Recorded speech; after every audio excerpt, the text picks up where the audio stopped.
Can I make the same thing as a really good thing, but for half the price?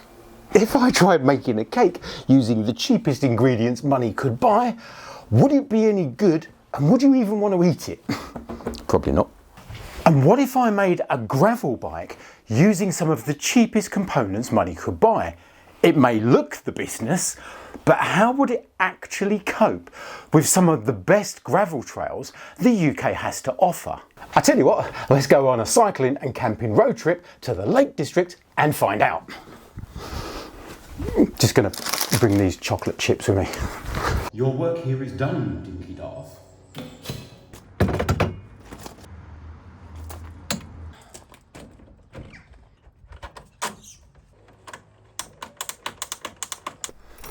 So I had a preconception on how I thought the Graro would both ride and feel. And if I'm being brutally honest with myself, I was miles off. But then again, I thought armrests in a van were a bad idea. And I got that one wrong too. Right, anyway, onwards. So this is my last video about the Graro. If there is something specific that you need to know that I don't cover in this video, chances are I've covered it in the previous two, which I will link below. So we're heading to what is pretty much gravel cycling heaven, Grizedale Forest up in the Lake District. It's a natural forest that sits slap bang between Coniston Water and Lake Windermere, and it has mile upon mile of gravel tracks and those really wide fire roads. So yeah, it's a pretty cool place to take your gravel bike. I've had an idea. We're going through Kendal in Cumbria, and that is where Map Deck Cycles is. Let's pop in and have a look at some of his posh bikes. Actually thinking about it, should probably call first to make sure they're open. Let's have a look on here. Ring it.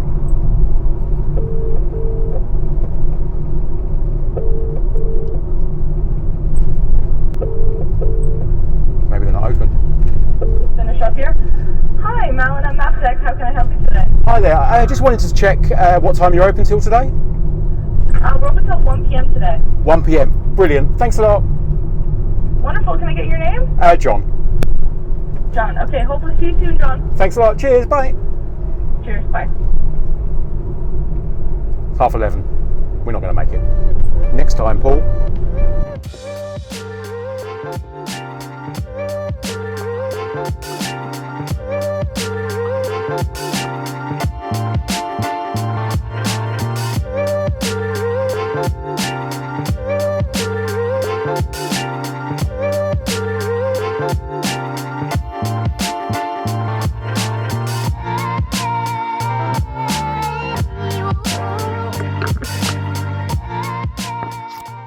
So the campsite we're about to arrive at is actually called Grizedale Campsite, and it is in the middle of Grizedale Forest. As far as I can make out, it's the only one that's actually in the forest. Now, it doesn't have electric hookup for the van, but I've got a new gadget in my life, cyclist, that I'm hoping will solve that problem. I'll show you that when we get there. However, it does have all of your other main facilities, and at only £20 a night, it's a bit of a bargain.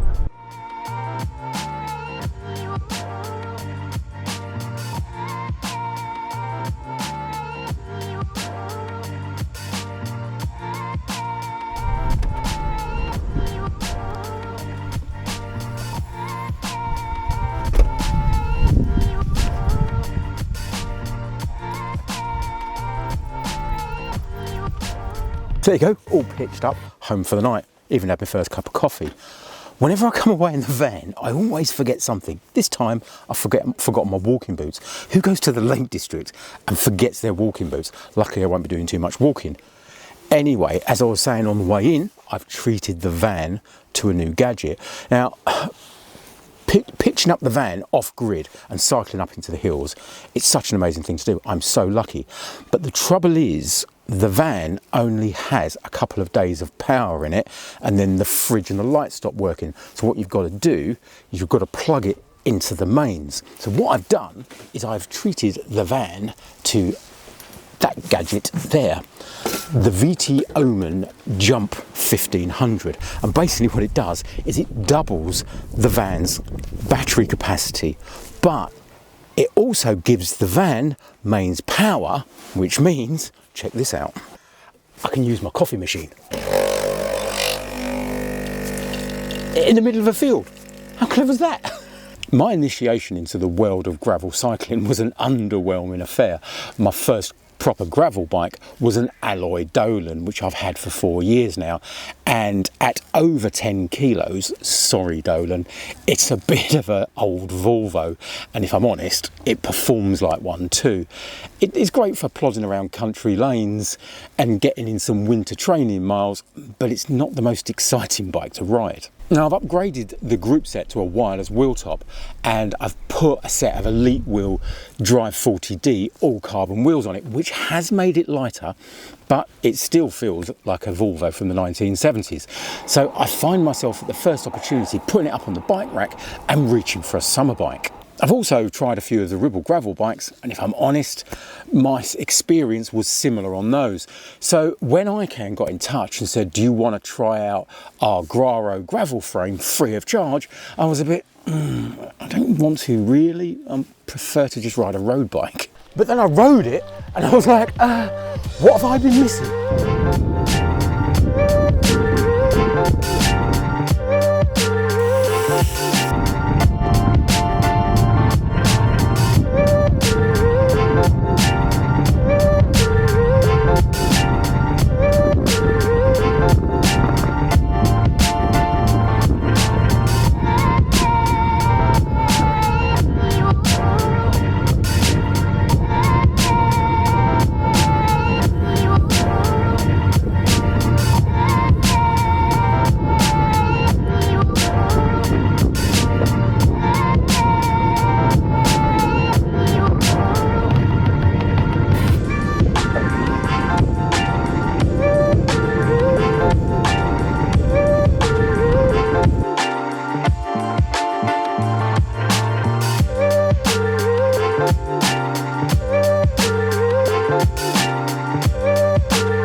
For me, this is what a gravel bike should be like. Light and agile like a road bike, but with a massive set of tyres on it so you can take it anywhere. You don't want a Ferrari, but you don't want a Land Rover either. You want something sort of in between the two. I'm not saying it's as quick as my summer bike, but since the Graro's been in my life, I ride my Pinarello a lot less. Look, that Pinarello is a wonderful performance machine, but even with 28mm tyres on it, it's not really best suited for the UK's country lanes. And because of that, I'm limited to where I can use it and also when I can use it. The Graro still rides like a light, agile road bike, but with its big chunky tyres, I don't find myself slamming the brakes on at the first sign of a pothole or some mud in the road. And if I do decide to leave the tarmac behind and head somewhere like this, I can do that too. But the real standout for me about the Graro is the one thing I just wasn't expecting, and that's its comfort. So the problem with riding in places like this at speed is it starts getting a bit uncomfortable after a while. So what do? Well, you slow down, don't you? But the Graro is so comfortable at speed off-road that you don't feel any fatigue. So am I saying it's all sweetness and light and the Graro is your perfect gravel bike? No, I'm not. First of all, the frame only handles up to a 45mm tyre, and the going rate on new bikes now is 50mm. Do you need it? It's debatable, but that is what people are doing. The proprietary seat post is D-shaped, which means you can't fit a dropper, and that is a deal breaker for some people. Additionally, I do find on really steep gravel climbs that it's trying to pull a wheelie. Now, if you look at the geometry of the frame, the seat tube and the head tube angle are you're roughly your 70 to 74 degrees. So that would suggest it's not that. And I do have the headset stack quite high at the moment, so maybe I'm to blame for this one. The clear coat on this frame, I've managed to scratch it very easily. Now, this is a custom paint job by ICAN, and the only ICAN, I've seen a few of these now, and the only ones I've seen are custom paint, because at $300 US, why wouldn't you get a custom paint job? So what I'm basically saying there is you might find that on the stock frames with the stock colours, that clear coat might be a bit tougher. But as I say, on my one, just on the side of the headset here, I have scratched it. Okay, so now let's touch on some of the other bits that make up this bike, and let's start with the Wheeltop GeX Groupset. Now, I have seen Pete Talk's recent video on the Groupset, and although I didn't experience all of the problems he had, I would agree with him. The initial setup of the Groupset is blood-boiling frustrating. The hood rubbers are literally painful to work with, and the app makes about as much sense as the lyrics in an 80s pop song. But once it's set up, the Wheeltop Groupset, in my opinion, well, it's just like any other Groupset. The shifts are quick and accurate, and the battery lasts forever. Now, this Groupset was actually on another bike previous to this one, and I've been running it with no problems whatsoever for 10 months. Agreed, as I said earlier, it's really frustrating to put on a bike and get it set up, but once it's up and running, it's just like any other Groupset. The only real negatives I can see personally about it is the other riders in your local cycling club are going to look at you with your Chinese Groupset as if you're a bit weird, and if you were to resell it, well, it would hold its value like a high mileage rusty Peugeot. But then again, I suppose you can say that about all Chinese cycling components at the moment. Now, as Wheeltop fans know, this will actually go up to 14 speed. The problem there is I haven't found a 14 speed gravel cassette that you can just buy. So if you found one, do me a favour, stick a link below and I'll order it, and then I'll do a review on it. So onto the wheels I use for this build. They are the carbon ICAN G25 gravel wheels. Now, like the Wheeltop Groupset, they were on another bike previously, and I've actually been running these wheels for just over a year now. And as I was saying earlier, because I ride my summer bike a lot less, the vast majority of the miles I've done in the last year have actually been on these wheels. And I can report, it's really boring, I know, but they are running perfectly true. The bearings are silky smooth. Absolutely no problems with them whatsoever. Now, ICAN has been in touch and said that they have revised this wheel. This is the G25. I think they're saying it's a G50. I can't remember, I'm getting old and I'm stood in the middle of nowhere and I haven't got the emails in front of me. But they've asked me to review them, and they've got a new hub with the DT Swiss style free hub. And as I say, they're asking me to review those. I've not decided whether I want to or not, because I'm doing far too many reviews at the moment. Right, and on to the last few bits of finishing kit, and let's start with the ICAN Blade G gravel specific integrated bar and stem. That wasn't a mouthful, was it? They've been absolutely fine, no problems whatsoever. I ordered the 44, probably should have ordered the 42, but anyway. And at £150, they're an absolute bargain, and they look really cool. And what I also like about them is they've got a very wide flat top, so when you are bouncing around on the gravel tracks, it's a really comfortable place to put your hands. The WTB Gravelier saddle, I did eventually end up putting that onto the bike, and I must admit, it is ridiculously comfortable. But then again, at £200, you'd want it to be comfortable, but it's £200 because it's got carbon fibre rails. They do a steel version which uses exactly the same technology, complete with the gel thing going on, and it's only £50. Right, onto those slightly dodgy floating disc rotors. Well, I'm still here, so they didn't kill me, but the thing is, floating disc rotors, it's a very complicated thing to make, and they're very expensive to make. So at only £8, I don't trust them. So even though they have been perfectly fine, they've not killed me, and the braking is just like any other rotor, I don't recommend them. And on things that I don't recommend, this bar tape, it's crap and it started to fall to pieces. But then again, what do you expect? It was only £4. So I have ordered some Supercaz tape, and a lot of people asked me on the build video how I did that reverse wrap without any tape on the tops of the bars. So I've ordered some supergas tape, as I say, and I will do a video on how you do that. Spoiler alert, well, you just wrap it backwards. But anyway, I'll do the video anyway.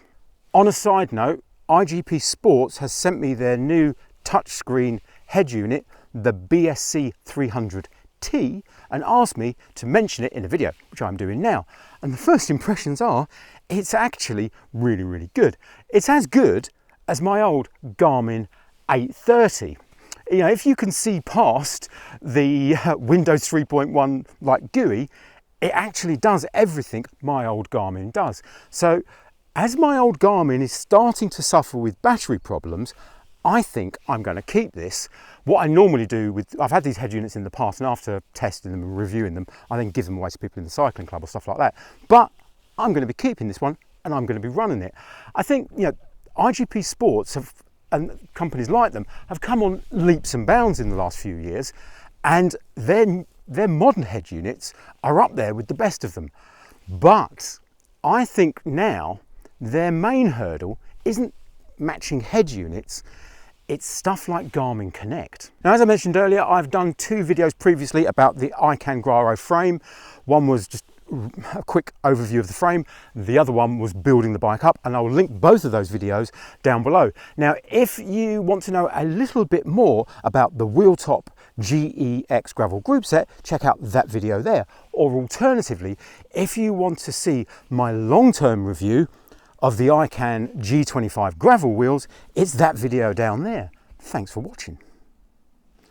What a lovely view.